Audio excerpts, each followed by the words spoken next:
We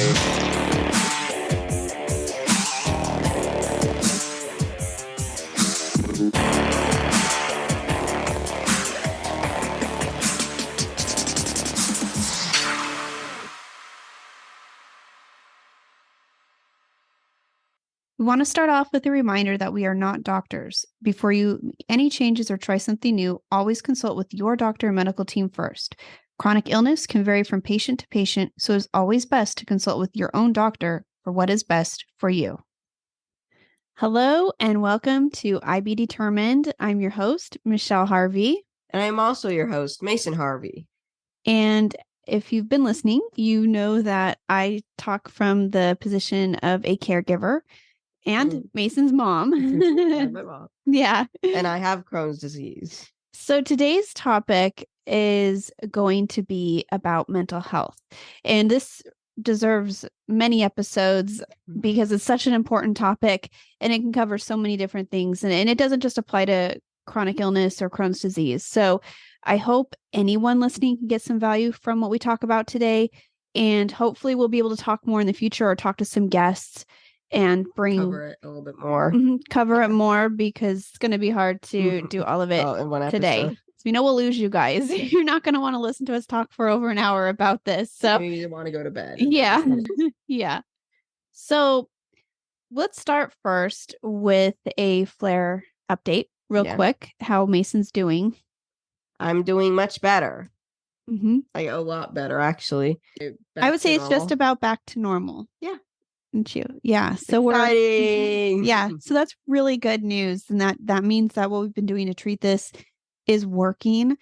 So that's how it's going. So everything's looking good. On to the next subject. Yeah. So this is going to be kind of scripted. And then where I ask Mason questions, because a lot of this is going to come directly from the Crohn's and Colitis Foundation.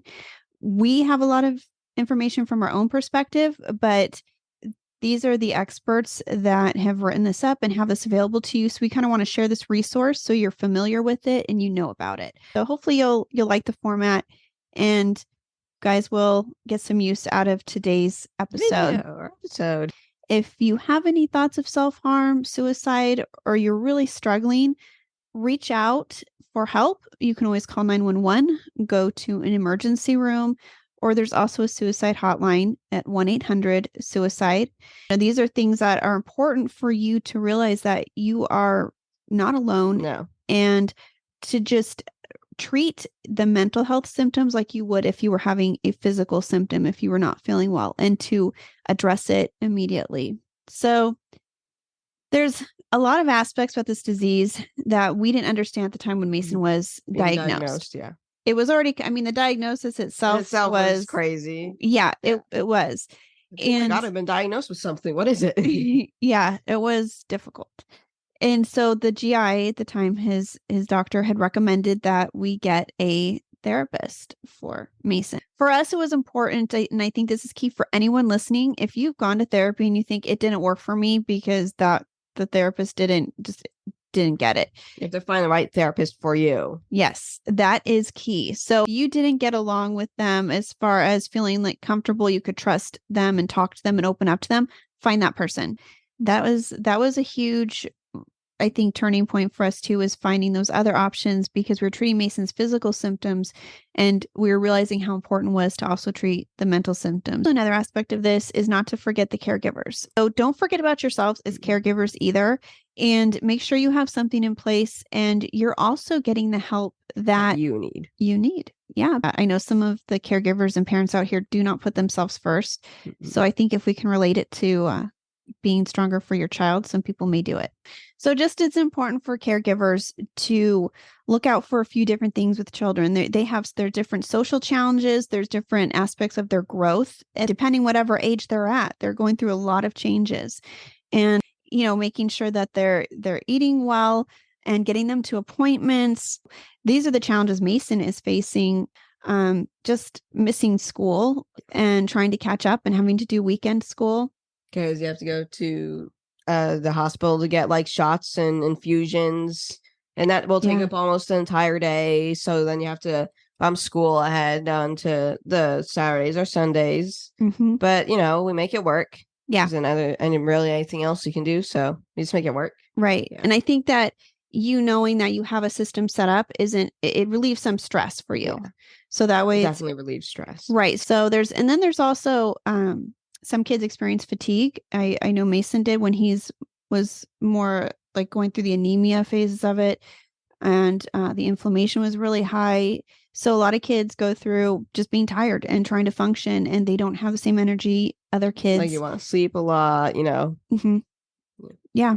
And pain. Yeah. Sometimes you're dealing with pain. And as a lot of you know, when you're in pain, it's very hard to focus on your day. Yeah. So for him with school and trying to focus, and it's hard to pay attention. It is. And when you're in pain. Right. And for him, he's homeschooled, but a lot of kids with this, that's not an option. So they are at a public school. And so it's important to understand what they are facing in addition to just being a kid. And so this can also lead to a lot of anxiety, which is another aspect of this disease. I think a lot of people are diagnosed with anxiety disorder with this because it kind of goes hand in hand. Something I want to also mention, like we always say, we're a team. Yeah. And when we're fighting this disease, we are a team. But it's also very important to make sure that Mason is an individual still. So we want to be a team when we're fighting this, but Mason is also so much more than Crohn's disease. Being an advocate, there's that balance because you talk about it. And so it kind of, it feels like your life, but you want to make sure that, Mason is first and that being an advocate is second to who he is. So also developing that as well is important for mental health. So you want to teach your kids to be an advocate and raise awareness, but also, live their lives that not being identified as, solely Crohn's disease. So let's jump into what we found on the Crohn's and Colitis Foundation. And I will put this link on our site for you guys so you can access all this because it's very easy to find and it's very important and helpful because you may not even realize having this disease, how many triggers there are that you're fighting daily. And so it's important to recognize this and realize why this is affecting your mental health. We're just going to see how many I relate to, how many Mason relates to, and try to go through these. It's a fun game. Yeah, it's super fun, Yay. But super important. Yeah, it is. So living with a chronic and often painful illness can mean stress, worry, depression, anxiety that you may feel along the way. And did you feel any of these things? Along the way, I did feel pain. Obviously illness because Crohn's is an illness. Mm-hmm. Stress, definitely, because I was stressed to go almost every week to the doctors to do appointments. Were going a lot for a while. When we came out of the hospital, we went a lot more. But I was stressed because we had to go almost every week or more time, more than one time every week. To get shots, infusions, and checkups and all these things. So that was a little stress. They wanted me to get better. So they kept looking for that. So that kind of, I think that leads to, with stress, that's like anxiety because I think it's stressful to you or frustrating when things aren't progressing maybe as fast maybe as they're getting worse, because I want to be, I don't want to be going downhill. I want to be going uphill. Right. So I think for a lot of you out there, and because it's a roller coaster, because you can be feeling great one day and the next day things are completely different and it's so out of your control, it can be very anxiety inducing. I agree with everything he said from a caregiving perspective. And the other thing that they reference on here is there can sometimes be a denial of the disease, the need for dependence or dependent behaviors, feeling overwhelmed, and having a poor self-image. So all these things can lead to mental health issues. And I think denial of the disease is a big one. It is. When I first had Crohn's disease, I wanted to deny having it because I was doing fine, you say, before it. Like I didn't think there was a big problem like that. And all of a sudden you have Crohn's disease and it changes your life. Your entire life. So you just want to deny that you have Crohn's disease and maybe you'll go back to normal, but there really is no denying it because it's there and it's not going to leave, but you just want to deny it because maybe if you deny it, maybe it will just leave. Right. No, it's not going to do that. I think I think adults, this is not just for kids. I think adults do this too, but I think the sooner you accept the diagnosis and take charge of your health, it's very important because like Mason's saying, it's not going to go away. This is a lifelong incurable disease. So the sooner you can start treating it and treating all aspects of it and embracing it, it's challenging in a different way, but you can learn to live and cope, and cope. Yeah. There's not really anything else you can do. Yeah.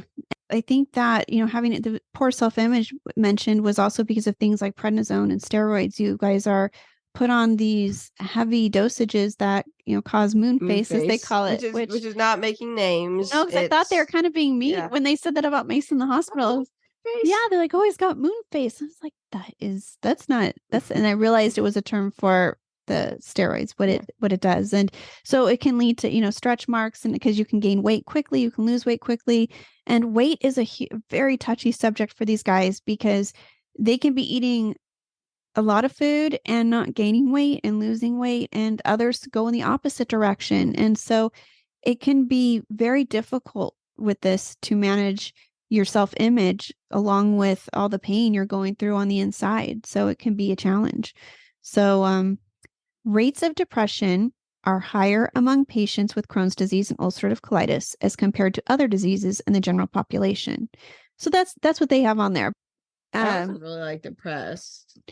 No, but we addressed your mental health pretty quickly. Pretty fast. Yeah. So there wasn't really a chance to be depressed. We were, you still could be depressed even when seeing it, but we had all the tools in place, and getting your pain levels under control was huge. That definitely helped. A big thing. So it's an important fact to mention because it is so high among IBD patients and in any chronic illness, but it's just important for you guys to know that I think this statistic should show you're definitely not alone. No. And there's a lot of you out there. So there's no shame in it. Maybe you are struggling and you could use some help. So there's that. And so kind of we just talked about the next thing that they have is to recognize the signs that you're struggling emotionally and seek help just as you would for your physical symptoms. So kind of touched on that already, that it is important for you to realize that your mental health is just as important as your physical health. And not to let that go. And I know it's kind of difficult because there's so many appointments. I think that was one of the reasons why also you were like, I don't want to see somebody else. Yeah, because we go to the doctor, the doctors or ophthalmologist or the dentist, so much. The dermatologist, the cardiologist, all those wonderful people. And you're getting just doing their jobs. X-rays and it's a lot. And so I think people feel like I don't have time for that, but you do. And you have to treat it like any other appointment and make sure that you do make time to treat your mental health. And that goes also for caregivers, which we've talked about too. So, and here's a few questions that were on the Crohn's and Colitis Foundation website that I'm going to ask Mason and see what his answers are. And then I'll read to you what they have on here. And these are important because these are things that people who don't understand the disease may have questions about, or these can be questions that someone with the disease may not know the answers or may be curious. Now, remember, I'm not a doctor, so I'm not going to know the exact answer. I'm not going to get completely correct. No, that's not expected, luckily. So yes, the first question is, can tension and anxiety cause ulcerative colitis and Crohn's disease? Anxiety will not cause Crohn's disease or ulcerative colitis. It can only make it worse. But anxiety could definitely wake them up from hibernation. Not hibernation. What is the word for it? Yeah, no, that's a good analogy to it. It's lying dormant in your system. Yes, dormant. Yeah, and because they really don't know what causes Crohn's. I think it's 15% of people with this disease will have somebody related to them that has it as well. And in some of the groups I'm in, you'll see a lot of one sibling will get it and another one will. So there is suggestion that there's a strong genetic connection to this, but still the why is this happening? And why is it waking up? Why? Right. Why do you have it? Why can you live a normal life and think everything's great? And then all of a sudden it just is here. It's there. So the answer on here is there is no evidence for this. Inflammatory bowel disease, IBD, is a biological disease. Tension and anxiety can change how patients experience their disease, but they do not cause either disease. Pretty close. Yeah. So kind of what you were saying. So basically it can make it worse if you have it. And the anxiety, it can cause the disease to get worse, but it's not going to cause you to have the disease. So don't blame yourself. Right. It's don't blame important yourself to know. For having Crohn's or colitis. And This kind of is the same thing, but it says friends and neighbors. I like how it says friends and neighbors. So it's like, we're not going to say friends and family. We'll just say neighbors. We'll put them on the spot.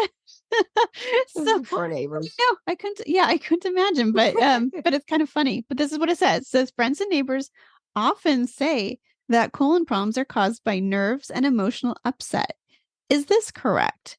So based on what we just discussed, no, right? There's no evidence that emotions cause Crohn's disease or ulcerative colitis. Maybe can make it worse, but it could make it worse. Yeah, but it's not going to cause it. Now, I don't know why your neighbor would come next door just to tell you that, but I know we have really good neighbors. Yeah. Actually, our neighbors bring us eggs from their chickens, which is really cool, and sometimes stuff from their garden. Yeah. So that's exciting. But no, our neighbors don't usually approach us with these kind of things. But we don't know. Still a great question. So, so next one is: are patients justified in feeling guilty that they've brought the illness upon themselves and thus caused problems to themselves and their families? No. You should not feel guilty for causing Crohn's disease or colitis or any disease. It's not your fault for causing it. Because think about, did you want Crohn's disease? No. Why would you want it? No. You can't give it to yourself. So you can't really like cause it. You can be like, oh, I want Crohn's disease. I'm going to give myself Crohn's disease. You can't do that. It's not like that. So you can't really blame yourself for it. So don't blame yourself for it. Yeah. And it's their answer on here says not at all. Feelings of guilt may result from the patient thinking that IBD is caused by something they did. No. However, this is not correct, and there's nothing that you could have done or could have avoided doing that may have prevented this disease. It's important to remember some patients may experience an increase in disease activity after a stressful event. However, the patient did not cause the flare. And I also think it's important for adults and kids to not worry that, because I think part of this, what happens is you see what others go through, and especially with caregivers, Mason sees what happens on our end to manage this disease. And I think adults can see how it even affects their own relationships. And it's tough because sometimes I know he gets frustrated. We just had an not insurance, I should say, but a billing issue. And it's constant. There's always bills coming in for the different procedures, the different medications, there's authorizations. And so there's a lot of times, at least once a month, where it seems like we have some kind of challenge and I'm on the phone and Jason, my husband's on the phone trying to help. And so I think a lot of times there's also blame, like you feel bad, like, oh my gosh, this is causing problems. But it's just important to remember it's part of it. And it is not anything anyone can do. You're just, you just get through it. And one wave at a time. Yeah. And it's important for any kids that you should know your parents. It might be difficult, but they don't mind. No. And they want to help you and they want to see you healthy. So don't worry about that. It's a journey for all of us and we're in it together. A wild journey. Yeah. So it's important for, I know adults, this is pretty difficult to navigate on your own. It can be very difficult. So that's why this is another important question with mental health. And it can, I don't want anyone feeling out there. You don't want anyone feeling like they did something to cause their flare or cause anything. It's just, they didn't. It's the disease. Yeah. So let's move to the next part, which is navigating life with IBD and how that affects mental health. So maybe if you don't have IBD, how do you think someone with IBD navigates life? I'm going to go through some more points. This is all from the Crohn's and Colitis Foundation. So you guys will all be able to find this and reference this again if you need it. So sometimes symptoms can lead to stress and anxiety as you try to manage your disease and go through daily living. However, this stress and anxiety can in turn lead to more symptoms. And I think a perfect example of this is when Mason was first admitted to the hospital. This was before we knew he had Crohn's disease. Before it was yeah. And so he thought he was just getting a few tests. And so some blood transfusions and things, Well, you didn't even know about that yet. You're all spoiler alert. Spoiler alert. There's blood transfusions. Oh, good. Yeah. Exciting. Yeah, that did happen. But when we first got there, they were doing all kinds of tests and x-rays, chest x-rays and labs, blood draws. And then they had to put in an IV. And for him, he It was was crazy. it, and you also do that COVID test at the time where, Oh like, yeah, that remember? one. It was like the Yeah. crazy one, like back because this was back in June of 2020. And so Mason would hide in the bathroom. And yeah, I mean, it's fitting. I have Crohn's disease. right. And so so a lot of the doctors in the first couple days were thinking Mason had anxiety that was causing these issues. It's how his body was starting to change very rapidly. Things were happening um it was quite quick. I think Mason having that anxiety and having all those tests definitely made it worse, which is why I think when we got there, all of a sudden he was a different kid. And a few days in, it was like very apparent something was wrong. Was definitely wrong. Anxiety or stress can make it worse. And I think a lot of us can relate because even anyone with regular digestive tracts, when you get nervous, things can change. Yeah. And so for someone with IBD, it can be very triggering to their system because their systems respond with inflammation and they start fighting. And so again, not your fault. It's just important to help manage these symptoms. So the next one is it can be stressful to worry about how to manage your IBD symptoms outside of the comfort of your home. So as far as navigating your life and trying to just live a normal life, when you're in a flare, yeah, that's stressful. It's stressful because you don't want to leave. No, it is like his caregiver. I understand this because even though I'm not going through it, I'm still physically handling the situation, and I can't go do my stuff either. Like I can't just run to pick up groceries at the store. There's times where you do finally you're like, okay, we can go, and you have to turn around and come home. And so that can be very aggravating. And I'm sure if you're working full time and you have to go into work and you don't want to call in sick, that you can't really leave the proximity of a restroom at home. And sometimes it's even just a matter of you need to lay down, you're in pain, even walking. And you can't really lay down at work. No, you can't. No. I mean, you could, but probably not going to turn out very well for you. Yeah, don't recommend. No. No. So kind of what we also talked about, this is our next point. IBD can impact how you look and how you feel, both emotionally and physically. But as you deal with medication side effects, disease symptoms, nutrition changes, and surgery. So these are all big things, and these are all part of navigating life with IBD. This is the reality of it. I think that for a teenager, it's very difficult when looks are changing and things are happening that it's can't control. Right. And it can be very frustrating, and you just can hope you have a good set of friends that are understanding. And that's part of our speaking out. We just hope to make this more like something easy to talk about and something to say, oh yeah, you have Crohn's disease. It can change. And that's part of the medication side effects and the disease symptoms themselves. But nutrition changes, yeah, and that can be tough too, because for some of you guys out there listening, you do have to change what you eat because things do trigger you. And that can be difficult. Like if you're all like people going out to dinners, just family dinners, and maybe they think you're just being picky. And it's very important for you to just keep educating and explaining why you may not be able to eat that. And hopefully people just be understanding of it and say, yeah, cool. It's not your fault.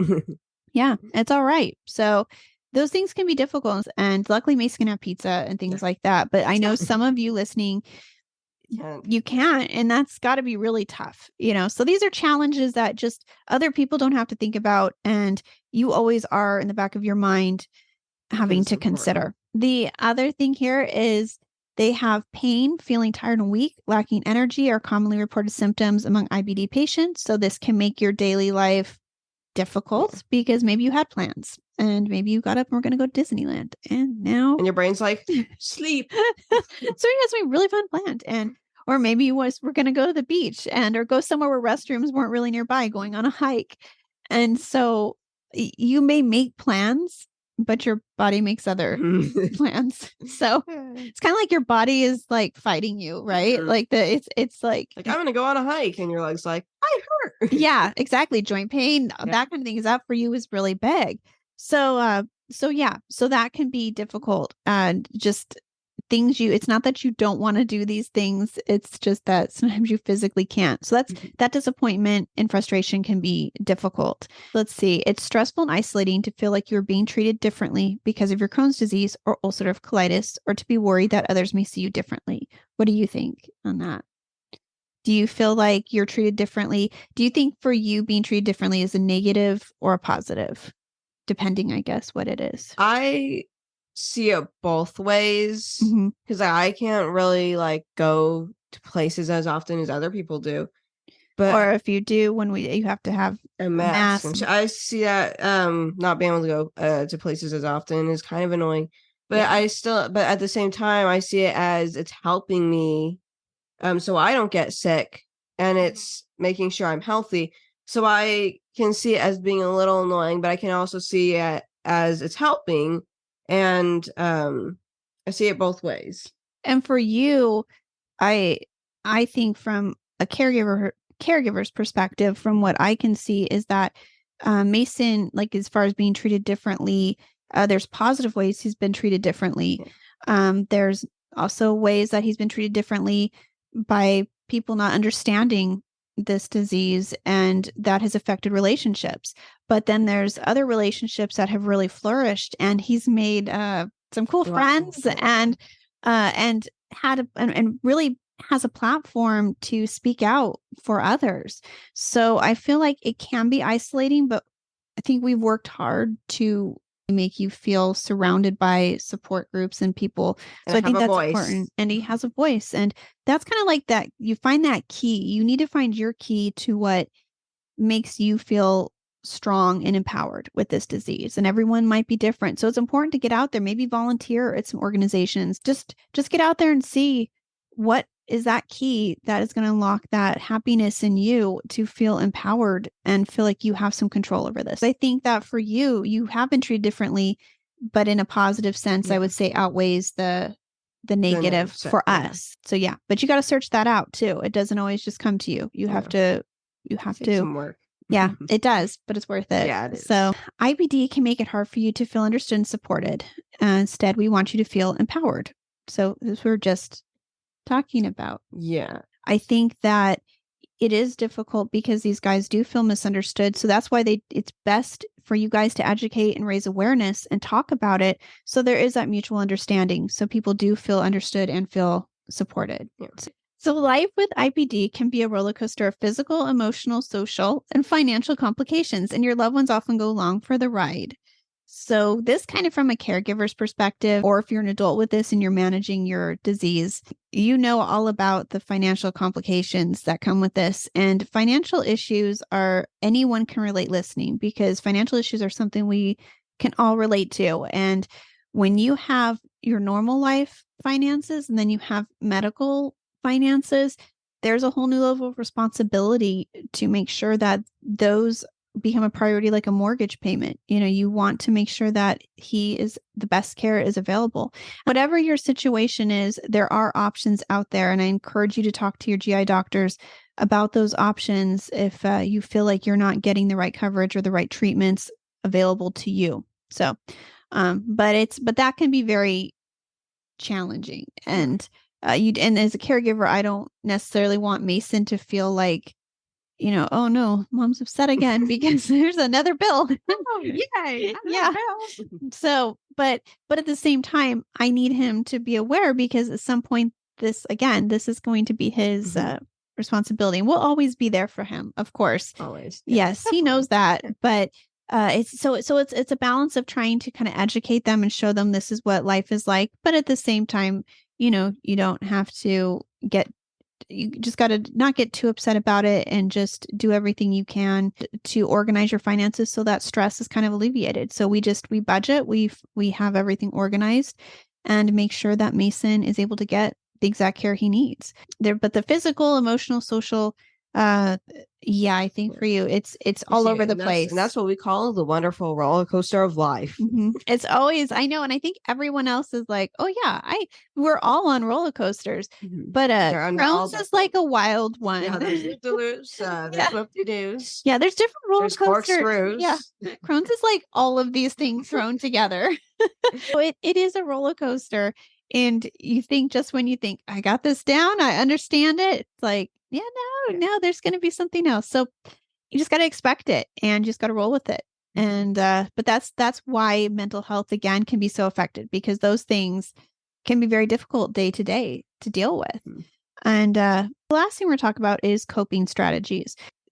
These are going to be from the Crohn's and Colitis Foundation. So we may throw in our own strategies if we see fit, but we're going to let you know what we think about them. So they say struggling with mental health issues can make it more difficult to stay on top of managing your disease, going to work or school, or participating in relationships with your family and friends. The stress of feeling bad emotionally can also take a toll on your physical health. True. Yeah. So fair.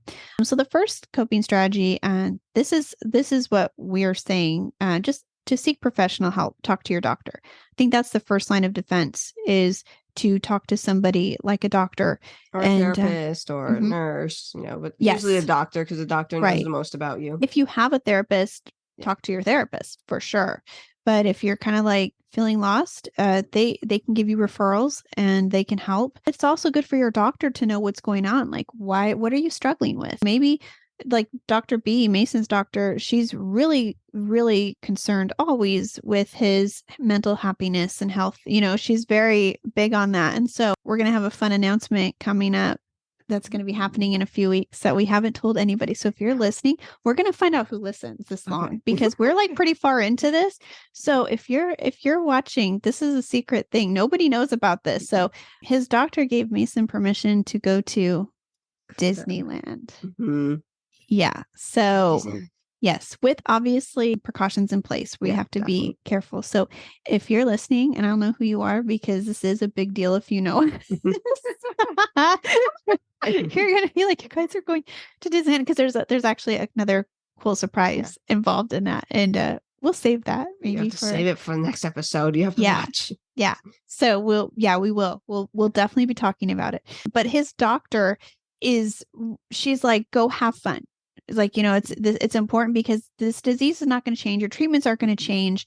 And we can't sit around waiting for that to change, because the treatments aren't going to change unless one of them fails. Right. Or they will fail. And we don't want that. No. Just got to hope they don't change. Right. You don't want them to change. What we would love is a new treatment that is guaranteed to work and is every 8 weeks or something. That would be ideal. But right now it's every 2 weeks. There's a decision of being careful and taking the precautions you can, but also enjoying life. Yeah. So she's very good about keep that. It even, The other thing they have is to tackle it one day at a time. And this is kind of like our one wave at a time saying, because it's the same thing when you're surfing, you can't take in every single wave coming in. I'm going to wait 4 waves at a single at the same time. That doesn't happen. You choose a wave, you ride it in, and then you head back out and choose the next one you're going to ride in. And some will be more difficult than others. Some will just be a lot of fun. And so that's kind of what our motto is. And so one day at a time, try not to focus on overwhelm yourself with everything.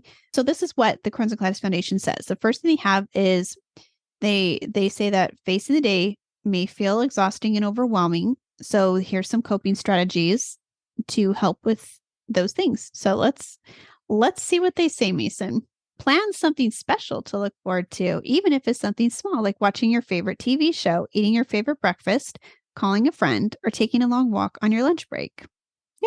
Yeah. I think that's good. It's definitely good. But like, if the surprise is big or the surprise is small, it doesn't really matter, because you still have something to look forward to at the end of your day or whenever. Right. Something to like a checkpoint, I guess. Right.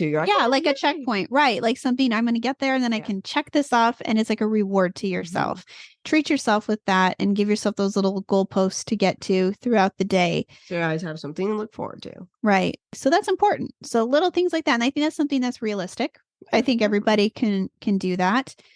Also, prepare the night before for the day ahead to eliminate as much stress as you can in the morning. This can include laying out your clothes or packing your lunch for the next day. So, I didn't see that. Yeah. I'm trying to think of a way I do that. Yeah, because your day's a little different because you're homeschooled. And a lot of times we lay out clothes or have those ready, make sure things are washed and ready to go.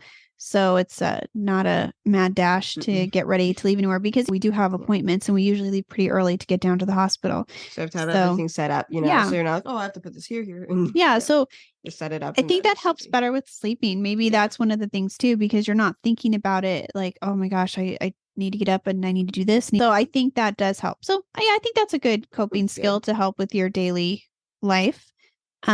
Take the time to put on your favorite outfit, shave, or put on makeup. Making the effort to look your best will help you feel more positive about yourself and will encourage others to respond positively to you. So, I mean, I think it's not like I'd be walking everywhere in a tuxedo, even though I really want to wear a tuxedo everywhere. Not yeah, a suit, yeah, not a tuxedo suit. Love to just wear a suit everywhere, right? And be like, hey, I'm eating lunch. Yeah, exactly. I'm wearing a suit while I'm eating lunch. I think the important takeaway from this, because some people are listening and they're like, putting on makeup is stressful for me. I think that the takeaway is to do what special things that make you feel better about yourself. So if it isn't, a favorite outfit or makeup, find what it is and look for that. A comfortable shirt you like to wear. Yeah, comfort is really key. I think for Mason, that's always been like, having a nice blanket, having, I think that's important too. I mean, maybe that should there's be a in difference of staying home and wearing a robe other than going to work and wearing a robe. You can't really bring your favorite blanket and robe to work. I'm just sitting here, just hanging out at the register. Yeah, this is going to vary depending on how your life and what that looks like. And so it's all about doing something that will make you feel positive about yourself. And when doing that, others are going to respond to you in kind. So that's kind of the thing. Kind of what we talked about. Make your plans for the day ahead of time. Not like getting ready, but making your plans. It's important to build structure into your day, no matter if you're in flare or in remission. Make sure to allow plenty of time for your medical care. Yeah, no kidding. Yeah. No joke on that one. Words of the week here. Yeah. Cancel that really fun activity and, put this really cool colonoscopy in its place. Yeah. So all jokes aside, it is important to plan ahead. We have Mason's appointments, like most are set out to somewhere into next year. But like for him, we have like infusions we have to plan there every 4 weeks. So those are planned well into next year. And so things like that. So, what to expect. Mm-hmm. And it's important because if we want to plan, like say we do want to go somewhere or do something, we always know that, and we try to plan everything for like a Tuesday, because that way, if we're at another place and they say you need to make an appointment, like say we're at ophthalmology and they're like, you have to make your next appointment, we can put it on a Wednesday because we know Tuesdays will be. So we structure things so that we have certain days we know we'll be off. We have certain days we know we'll be hospital or medical. And so that's kind of how we structure it. So we can plan around it. And that does help. So I think making plans ahead of time alleviates a lot of stress. Yeah. And having structure, it's kind of nice to know what to expect, right? Yeah, and the next one is schedule time to rest. It is easier to get going and keep going if you know you have a built-in break. So that's kind of like that goalpost thing, right? Like having like something to know you rest. For me, I don't schedule time to rest. Sometimes you're just really tired. And so I think it's important to recognize that and set aside time if you can to rest. Mason, he has plenty of time built into the day for him to rest as well. So that's very important for Mason to make sure that he has that downtime too. But you usually have a ton of energy. So yeah, I don't need rest. So many people with this, like I never know what to think, because in some of the groups he's in, because he's on Stelara and Entyvio, so ustekinumab and vitalizumab are the two he's on. And so in the groups I'm in, a lot of times people are like, oh, I feel so fatigued on this. My son like bouncing off the walls. So I don't know what that exactly means. I don't know if it's because of his age, and sometimes he is tired. So he's not always like that, but it's hard to say if it's disease, if it's the treatment, what it is. So whatever it is, take a rest if you need it. So that's what they say, if you can.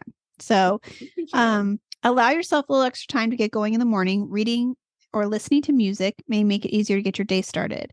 So sometimes, we will have music in the morning. We'll to listen to. Yeah, like I start off my morning. It does wake you up. It's kind of fun. And so I'll sit down and I get my morning started. He's eating his breakfast. And then he also has some time built in where if he wants to play some Roblox. And so he doesn't mind getting up a little earlier so he can have a little bit of that time before we start school. Yeah. And if you can do that before you go to work, if you can give yourself a little extra time, but maybe too, that's where you're going to fit your time to rest. So, so maybe that's for that time. So maybe for you, it's going to be, well, no, I'm going to get extra sleep. I'm not going to get up earlier. So, right. Again, just depends on the person, on you. The next one is socializing with Crohn's disease and ulcerative colitis means having to plan ahead.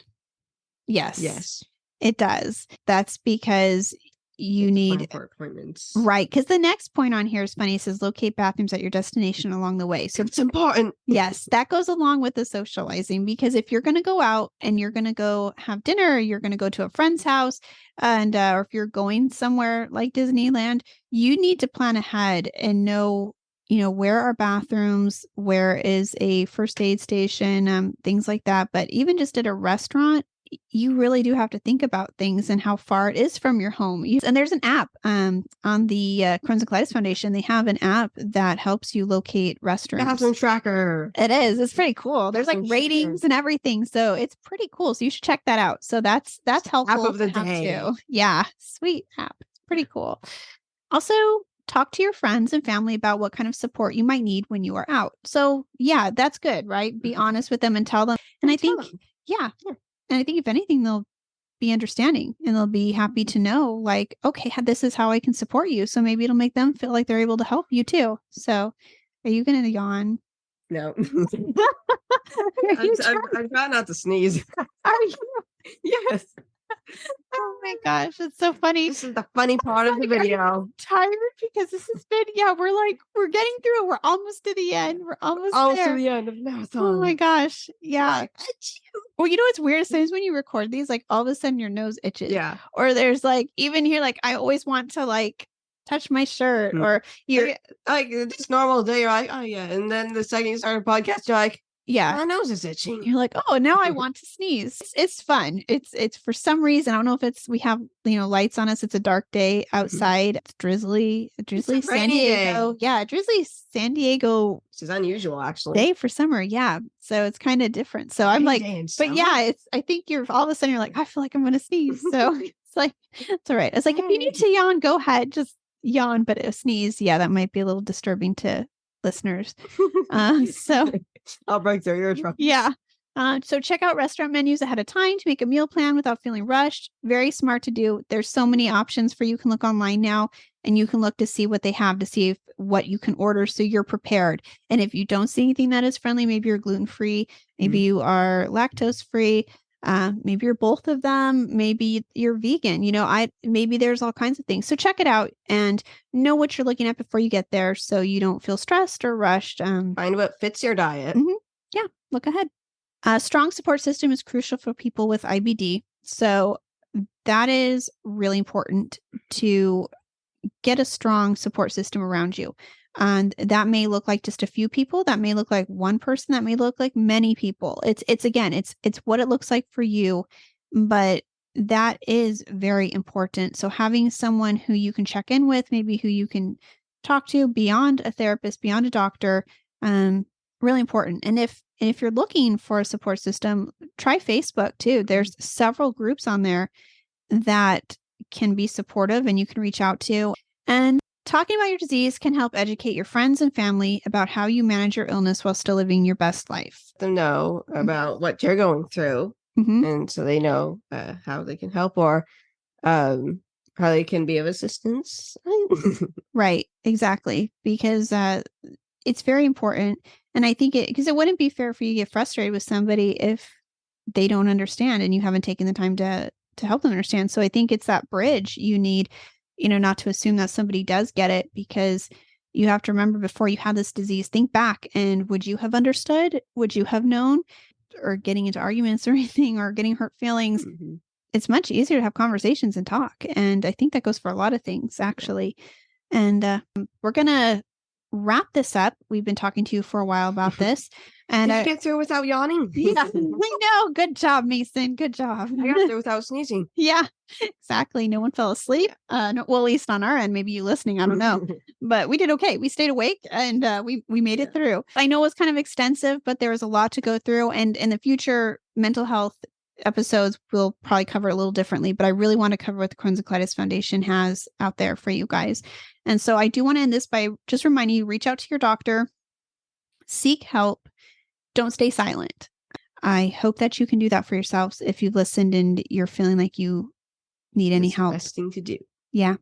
So we always remind you to follow us on Instagram at Team IB Determined to follow our journey. And if you're made it this far, you'll get to see pictures of Disneyland because we'll be posting those and you'll know about it for anybody else. So and and we're going to keep you listening. We're going to talk to you more about that next episode. So so that's our plan. If you've made it this far, again, I don't know how many people actually listen to the end of these. I'm not sure. Let us know if you do. If you do, we're excited. Yeah. Amazing person. Yeah. If you stuck there with this, or maybe some of you listen to half of it and come back to it. I do that with podcasts. So like if I'm running or working out, I may listen to half of one and then I'll come back to it on the next day. So I don't always listen to something fully through either. So maybe that's what you do too. So if you're watching us on YouTube, don't forget to like and subscribe. And if you want to be notified when we post our videos, hit the bell icon. If you want to leave a comment, please do, because we always read all of our comments.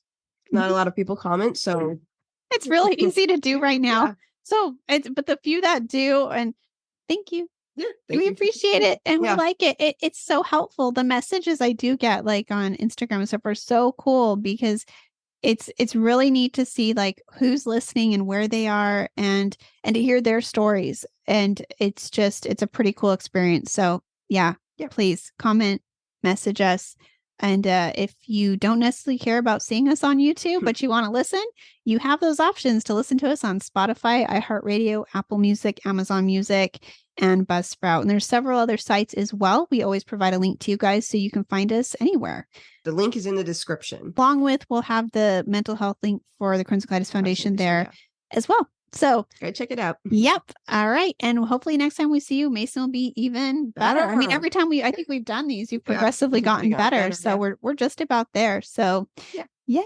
Good news. So So all right, everyone, you guys have a good day, evening, morning, whatever it is. Yeah, exactly. Wherever you are, whatever you're doing. Oh, but make it a good one. Yeah. So. All right. We'll see you on the next episode. Bye. Bye. We hope you will stick around, tune in, and reach out to us with your own journeys. We are excited to give you an inside view of what it takes to be a caregiver and what it's like to be a patient. And most of all, we hope you'll maybe be able to play something you hear on here that might help you in your own life. Sometimes life changes, and it's all about how you handle the journey.